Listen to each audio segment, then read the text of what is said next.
We are back on Morning Line. It's our final segment this morning, taking your calls on healthcare. And with us this morning is Saya Nikpe. She's assistant professor of health policy. That's her. Okay, over at Vanderbilt Medical School. And we also have Andrew Goodman-Bacon, assistant professor over there in the Department of Economics. Thank you both for coming on. Yeah, really appreciate this. Pleasure. I guess what we were trying to figure out here now is where we go from here at the moment. Is there... What we're going through as a country right now, is there any comparable comparison of anything that another country, or frankly this country's been through in the past? Is there anywhere else we can look at to get ideas? You know, I think about this a lot. Be it Europe, I don't know. You always hear about the different types of plans over there and how it works, but is there any... You know, a lot of parts of the world that, went different directions on healthcare at this point 100 years ago. Yes. So, international comparisons are sometimes helpful, but they can often be really hard because the U.S. is so far apart from how many other countries do things. Okay. Not in all ways. I mean, we certainly have universal coverage for seniors through Medicare that you could maybe make more apt comparisons with other countries. Sure. But as a whole, our system is relatively unique in the world. And 18% of our economy is tied up in healthcare. And think about that. It's huge. It's huge. So part of the reason that the Affordable Care Act is how it is because it's a market-based reform. So it says we have a market-based system, and let's put some things on top of that market-based system to kind of improve the way that markets work and get more people covered by lowering premiums. And we have this deeply entrenched market-based system, and we as Americans, I think, have different preferences than people in other places in the world, and we like a lot of choice, and we kind of bristle against socialism or any idea that any incursion of government into healthcare. We perceive that as socialism. That's been a long. Andrew is a professor of economic history and can tell you the many times that socialism has been invoked over the last 200 years. Yeah.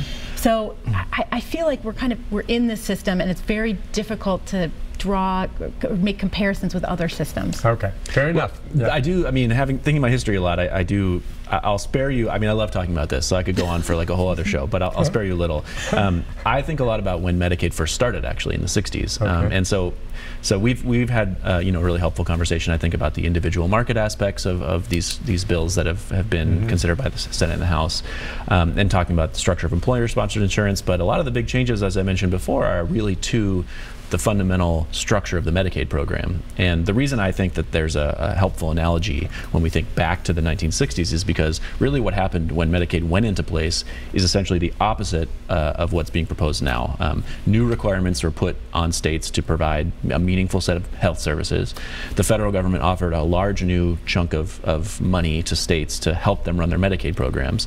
And so criticisms of those changes have usually along the lines of saying, well, the program's very expensive. It's certainly a challenge for governors and states to pay for their share, even though Tennessee pays only 35% of the cost of TennCare. The federal government pays the rest.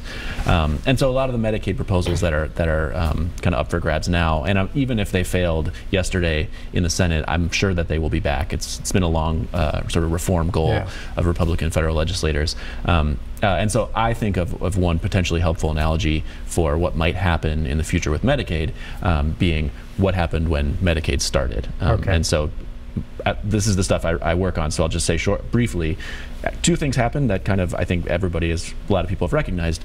The program is very expensive. It did introduce a new burden on states that, I know that colleagues of mine have spoken with Senator Alexander's office, and he's said that he's very concerned about the way that Tennessee's required Medicaid spending crowds out its ability to fund other things like higher education in the state. So that's true. But we also have some pretty good evidence that when Medicaid was put in place, lots of lives were saved, like infant and child mortality in particular fell a lot. And actually a lot of the kids that got coverage back at that time have now grown up to be healthier adults who work more and actually receive less today in government services because of their childhood Medicaid coverage. So in terms of an analogy for what's happening now, I often think about that. Maybe look at that. All right, so if we can, let's just say now that with what happened yesterday, and it's dead, at least at this point, they're not going to repeal it, and let's just say the president follows through on what he said, which is that he's just going to let it go. and steps, as you said, are not going to be taken by the administration or the federal government to abide by some of these laws that keep the ACA going, how long before people start feeling it? I think that people will feel that pretty soon. Really? Well, because, so in economics, there's a term we like to talk about, and some of your listeners may have heard this term, adverse selection. So the people who want to buy health insurance the most are the people who need it the most. So the people who have the most to lose if they have a catastrophic health event, which is why they want to buy insurance. Right. I was in that situation myself with a pre-existing condition. So what may happen if the administration hangs back and doesn't do the things that they need to do to keep the markets working, what may happen is that premiums will go up because insurers are skittish. Okay. That means that the people who want to buy are going to be, the people that are still left over and are willing to pay that higher price are the sicker people. And if you repeat that a couple of times, the health insurance pool becomes more and more and more sick. Okay. And premiums go up and up and up.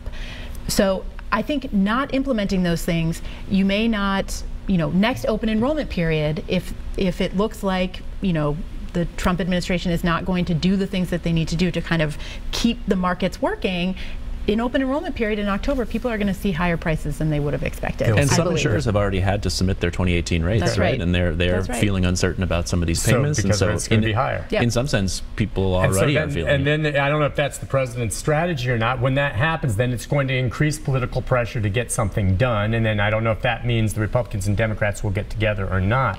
But the side of that, and politics has to be mixed all into it, of course, is that there will be people all of a sudden that have some coverage now that are going to be suffering. Yes. I mean, millions.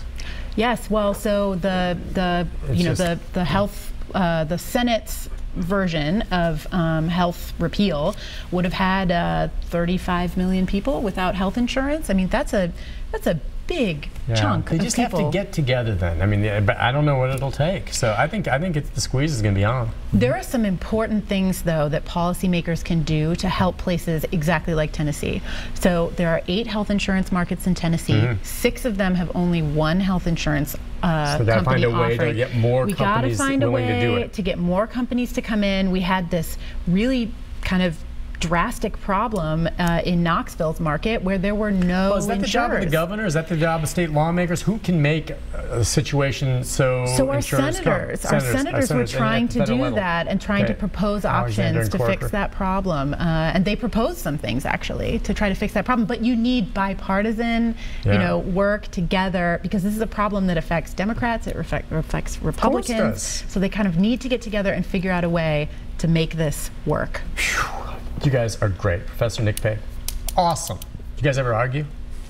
Once sometimes. in a while? Professor Goodman-Bacon, thank you both for coming on. Yeah, thank you very much. The two perspectives were fantastic. And maybe as we move this along, I'd love to have you on again, because I learned a ton today. For the first time, you guys really explained it in a way that, I kind of am trying to get a handle on it. And we love explaining health policy. Well, you guys, your students are lucky. Listen, thank you both for coming on. Really appreciate it. Both from Vanderbilt, and we'll talk again if you're willing to come back on. All right? Absolutely. Really Thanks very much. Take a break. I'll be back with a programming note about tomorrow right after this, everyone. Stay with us.